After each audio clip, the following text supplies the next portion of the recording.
What is going on, everyone, and welcome back to Heroes Rise, and welcome back to Powered by Primus. And in today's video, we're going to be showing off the second match in the top 4 with the person here advancing to the finals to go play Eric versus his Metroplex deck. Now, we do have James on the right side of his screen rocking his Dinobots, which are just designed to absolutely run through anything that is on his opponent's side of the field, as well as Rudy on the left side of our screen rocking the Go Fish deck, which is really just designed to be able to hold back these Dinobots with all the force field shenanigans that he can get out, while also pushing just as much damage as he possibly can. These players are all shuffled up, and let's get into game number 1.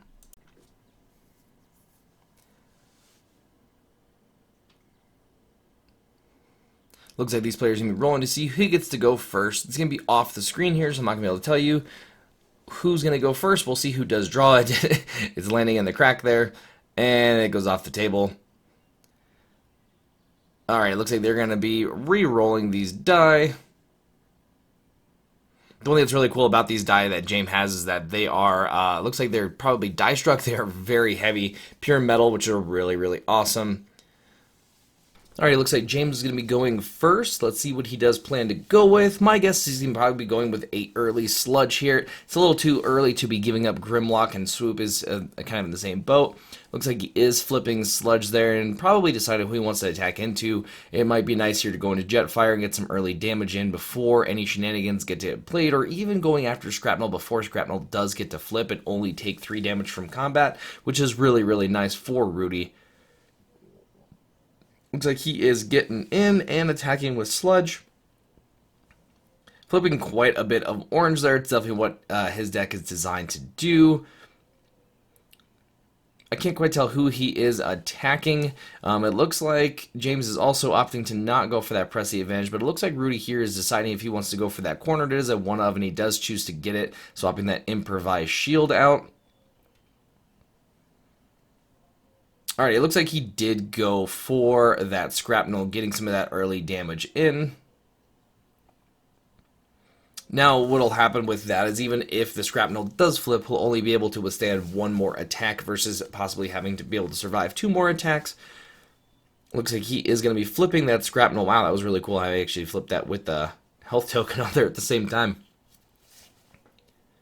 Going to be playing that erratic lightning and crashing back into that sludge to get a bunch of damage himself. Flipping a double orange there is really, really nice.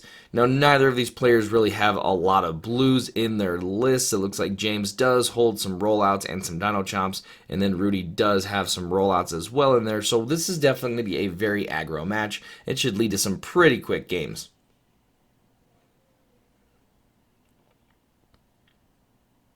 Alright, James is drawn for the turn. Looks like he is going with a Jaws of Steel, giving him Bowl 2 in that utility slot on the Grimlock. Can be flipping Swoop here, so it looks like he's really just trying to set up Grimlock for a huge turn. The one thing that's really nice about that Scrapnel being so damaged is that Grimlock is going to be able to get quite a bit of damage in, assuming that this Scrapnel does live through this attack. And it looks like that is not going to be the play. I think it might have been really nice there to go for that extra bit of trample damage to be able to carry over, only because I know that Rudy does have a lot of force fields in this list. These guys are very good friends, so they definitely have seen these matchups before.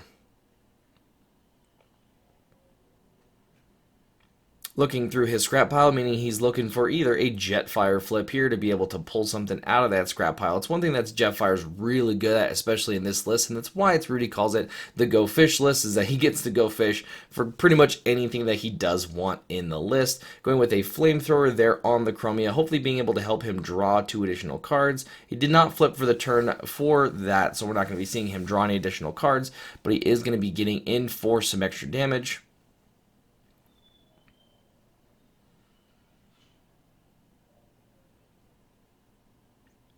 Looks like he's going to be going into the sludge here, hopefully finishing off this sludge. It is going to be a good amount of damage, given the fact that he does have that Bowl 2.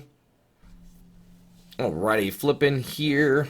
2 for the base, 2 for the Bowl 2. He does flip a white, which means you should get to flip 2 more. He does see that as well. Going into that sludge, flipping a roll out there, but I don't think it's going to be enough to keep him around, and it looks like it is not going to be. That is going to be enough to KO. Looks like James here is debating if he wants to go for that bashing shield. Rudy did snatch something there as well that I didn't get to see, possibly a secret dealings or something along that line. James is going to be drawing for the turn. Now this is where he's going to be able to get a nice size Grimlock hit. Does flip him for the turn, which is going to allow him that trample, getting bold 3 onto him with that power punch and a reckless charge, giving him +4 attack until end of turn, obviously dealing 3 damage to him at the end. That is going to be a bold 6 on that Grimlock. It's going to be quite a bit of damage going across the table here. So he's already putting the 3 damage on for the reckless charge just to make sure he doesn't forget for the turn. Flipping a lot of blues there and also flipping a white, which is nice, getting him 2 extra to replace those blues that he did flip. So he's getting in for an insane amount of damage. This should be enough to KO Chromia, but let's see how much he actually ends up getting through.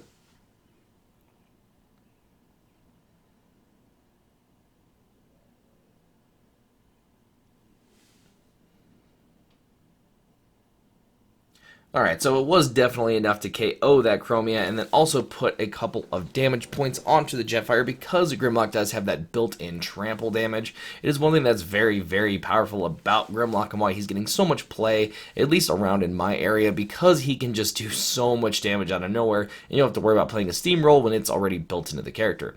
Going for a Matrix of Leadership, giving him +1 attack, and then playing a Supercharge, giving him Bolt 3. Now, Jetfire does have Bolt 1 built into this, so now he does have Bolt 4. Looks like he is cracking back into Grimlock, knows that he does have to try to take out this Grimlock as fast as possible, seeing as how the swoop isn't much of a threat when compared to Grimlock. Flipping an insane amount of orange there, including that white pip, allowing him to flip 2 more additional cards. This should be enough to get it done, but let's see. Especially with already having that 3 damage put onto him from that reckless charge, he only had to get in 9 damage, and that was definitely quite a bit to get it done. It looks like it was enough to KO that Grimlock, and this is going to be a really nice game for Rudy here, being able to fight a pretty fresh Jetfire up against Swoop here. Swoop can do an insane amount of damage, seeing as he does have 5 while in bot mode, and the Jetfire is already pretty beat up. The one thing that's really good about the Jetfire in this position is that he's able to flip next turn and be able to pull out some force fields or a couple of other cards to really help him survive for at least 2 attacks. It is what he's going to need to be able to get the job done. It's going to obviously depend on what James does have. He does run some pretty big cards in there, including that Dino-chomp, which does give him bold 5. So we'll see what he can muster up here. Looks like he's going with a Power Punch, which does give him Bold 3, and going with a Focus Fire, giving him Bold 1, seeing as how it was the first one played for the turn. So that is going in there for Bold 4. Getting some really good flips. No white battle icons there to get any extra, and did flip a blue, not too bad, but this is going to be pretty good damage pushing through here.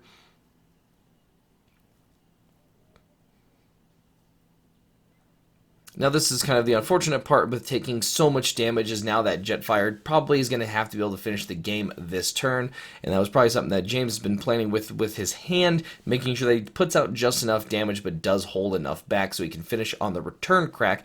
The other thing about it is that Swoop does have the ability that when he gets to flip for the turn, he can push 1 damage. Going with a force field there onto the Jetfire and attacking in here, flipping a bunch of whites, getting some oranges there, which is pretty nice to be able to push some of the damage. They are calculating the 1 additional from the Matrix of Leadership on him. Now that is enough to allow the Swoop to survive, so let's see what happens here. I don't know if that force field is actually going to be able to save him. I don't think he has 4 or 5 health left, so I think no matter what, the Swoop is going to be able to take the game here, especially with a big hit.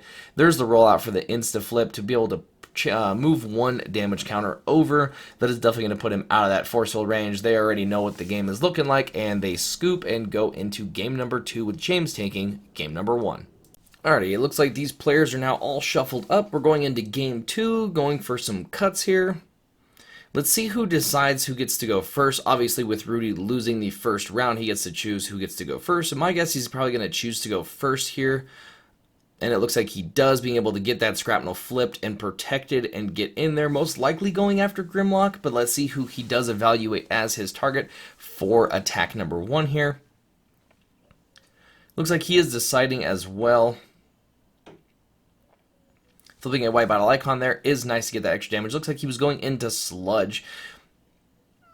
Alright, Sludge is flipping a blue there, obviously nice, saving him 1 point of damage there. I don't know what the attack for going into Sludge is for. Sludge does allow to heal quite a bit of damage, which can be really nice, but in addition to that, if Sludge does happen to flip, he's able to over-heal a character all the way, or even whatever he wants to heal. You can choose how much you want, and that is from all other Dinobots out there, so maybe he is evaluating it just because of the heal factor. It might be really nice to help get him off the table. James is deciding who he wants to flip here. Either he wants to set up for a Grimlock hit, so he's going to be flipping him just so he's pre-ready. The other thing about Grimlock is that if Grimlock flips to his other mode, oh, looks like he's going to be getting in with Grimlock. Nope, he's definitely setting him up like we were thinking there. And he's going to be attacking in with Swoop, putting that erratic lightning onto Grimlock. The other thing that I was stating about Grimlock is that once he flips, you can give one of your Dinobots bold 3 until end of turn, so we'll see what he is planning on doing with that big hit. Obviously, that Swoop getting in there wasn't going to be able to do more than 3 damage to the Scrapnel, so it is a good character to throw out there into combat, seeing as how it wasn't going to be able to get a whole lot done anyway. Alrighty, Rudy going with a flamethrower onto the Chromia. Let's see if he does flip Chromia for the turn to be able to draw those 2 additional cards, and it looks like he doesn't. He is attacking just straight in for the bold 2 going into Swoop. Oh, looks like he is taking back that attack. Checking to see if he wants to bring something out with a flip from Jetfire. I can't see a Matrix there. If he does want to flip, it does give the Matrix over to him. It doesn't give the other characters +1 attack, so he is attacking and he is choosing to go into the Swoop. Flipping a white battle icon there is going to allow him to flip a total of 6 cards. Getting 3 double oranges there is pretty nice. Looks like I'm jumping in, talking about something of the specific talks. I don't know what I was saying there.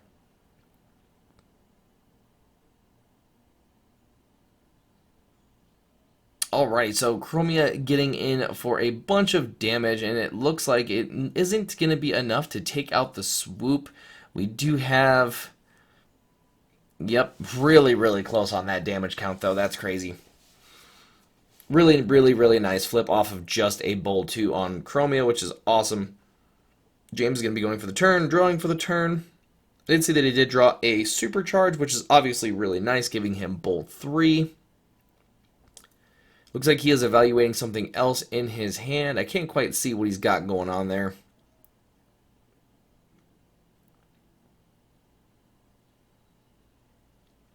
It looks like his turn, though. He's probably going to want to throw another character here into the Scrapnel, and then if he can do a huge hit with Grimlock, it might be enough for a double KO, seeing as how he's only going to be flipping and, nope. Alright, so going with a rollout, which is going to allow him to flip that character, giving one of his other Dinobots bold 3, most likely targeting Sludge as that. Going for a hard flip on the Sludge for the turn. It's going to allow him to heal 1 this turn. It looks like he's not going to be getting him any more built up, but he is going to be attacking, healing that 1 off. Most likely going into this Chromia here. Yep, it looks like that is his target. That is quite a bit of damage getting in there. Looks like he is swapping that Reckless Charge for a Focus Fire. Going into that Chromia, which is going to flip a rollout, which does have 1 blue battle icon card, and that's going to allow Chromia to survive for the turn. Rudy's going to be drawing.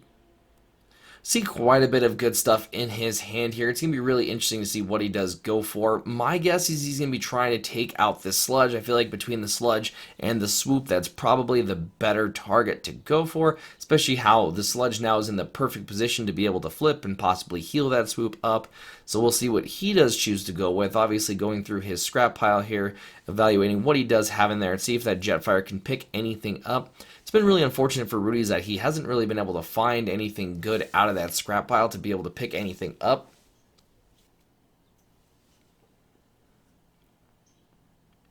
Do see a Power Punch and some other pretty big heavy hitting cards in his hand.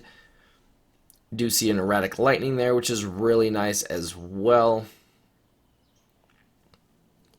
Rudy's thought process here is probably just trying to figure out which character that he does want to go for and what is best fit for it. The Grimlock does get to go next, and he knows that there is a bunch of trample damage in the future with that Grimlock attack. So it's really best trying to figure out what you want to set up for so you don't have to really worry so much about the crackback.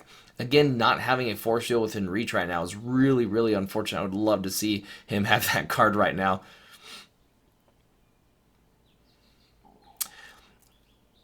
Pretty sure the play that he's looking at here, especially if he did touch that Scrapnel, is possibly flipping the Scrapnel, KOing himself and tapping down the Grimlock, taking away a Grimlock attack, and then the Jetfire can go in for a big hit on Grimlock. It's a really, really ballsy play. It'll be interesting to see if he ends up going with that.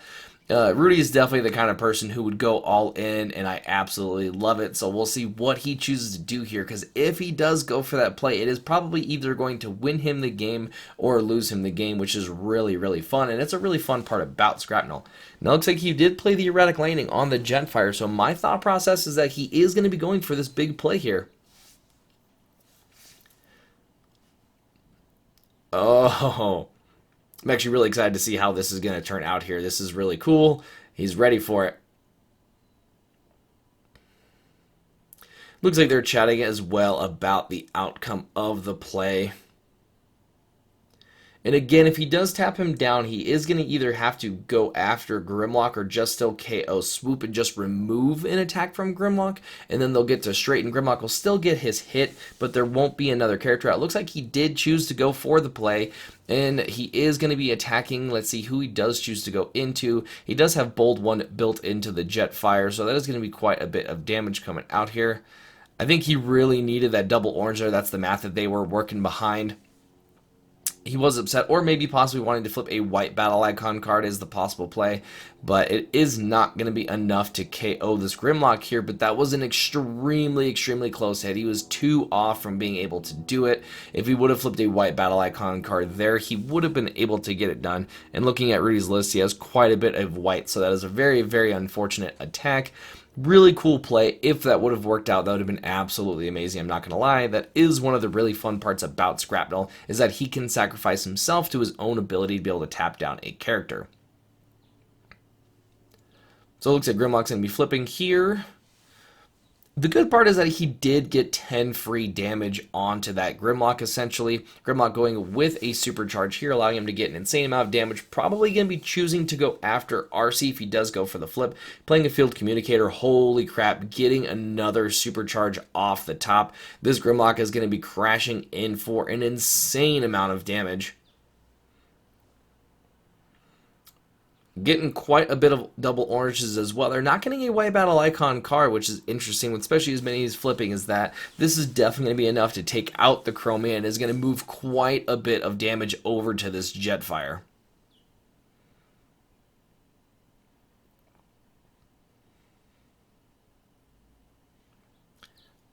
Alrighty, looks like, yep, that Jetfire is going to be taking quite a bit of damage there. It is going to be a very, very uphill battle for Rudy to be able to take this match back. Let's see what he can do. Obviously, going to be able to crack back and easily take out this Grimlock here, but he is going to have to worry about 2 more attacks coming from his opponent's side, from Sludge and from Swoop. Going with a Matrix of Leadership, keeping that bold side going into the Grimlock. This is definitely going to be able to take him down. That is going to send that Grimlock packing.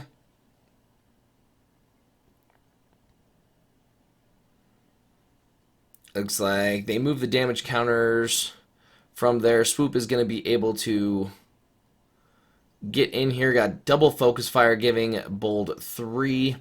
Playing a playing a Jaws of Steel onto that Swoop. Getting in here with Sludge for a bunch of damage.